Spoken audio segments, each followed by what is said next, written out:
동물 위키 굳이 알려주고 싶은 동물 이야기.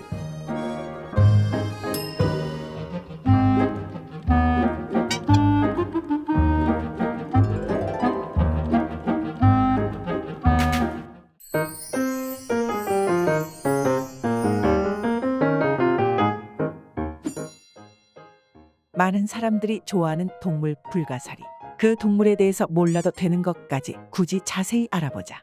이름 불가사리. 가끔 이게 동물이 맞는지 의구심이 들 때도 있지만 동물계 극피동물문 안에 불가사리강에 속한다. 성게와 해삼 또한 불가사리와 같은 극피동물문에 속한다. 불가사리라는 이름은 몸을 잘라내도 다시 재생되기 때문에 죽일 수 없다는 뜻의 불가사리에서 유래하였다.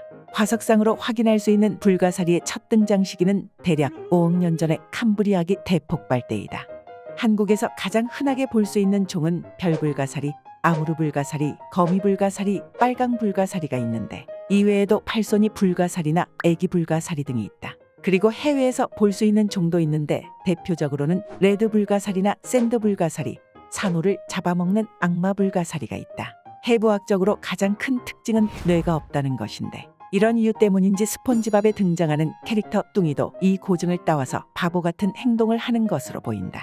바다에 사는 별 모양의 동물로 생김새 때문인지 대부분의 언어권에서는 불가사리를 별에 비유하고 있다. 영어만 봐도 starfish 혹은 seastar라는 명칭이 붙어 있고 튀르키예에서도 바다별이라는 뜻으로 불린다. 이동시에는 팔 밑에 있는 관족을 이용하는데 관족은 각 팔을 따라서 입까지 연달아서 자라있다. 각 팔의 끝에 안점이라는 눈이 있지만 시력이 발달하지 않아서 명암밖에 판별하지 못하는데 이는 달팽이와 시력 수준이 동급이다. 놀랍게도 심장도 없으며 혈관은 잘 발달되어 있지 않고 일부 연구에 따르면 소화된 영양소를 배포하는 역할을 한다고 한다. 특이하게도 대부분의 불가사리들은 잃어버린 부분을 재생할 수 있고 잃어버린 부분에서 몸의 다른 부분이 자라날 수도 있다고 한다.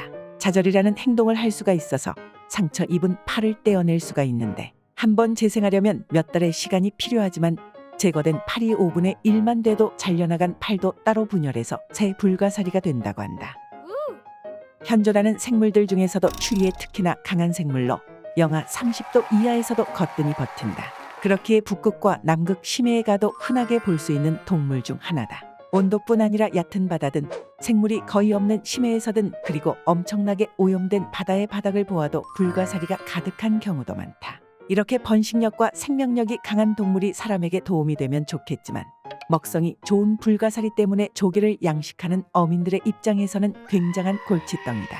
한국에서 흔하게 볼 수 있는 불가사리인 별불가사리, 아무르불가사리, 거미불가사리, 빨강불가사리 4개 종 중에서 사람들에게 피해를 주는 불가사리는 아무르불가사리 한 종뿐이며 나머지 3종은 유기물을 주로 먹고 살기에 오히려 유익한 종이라고.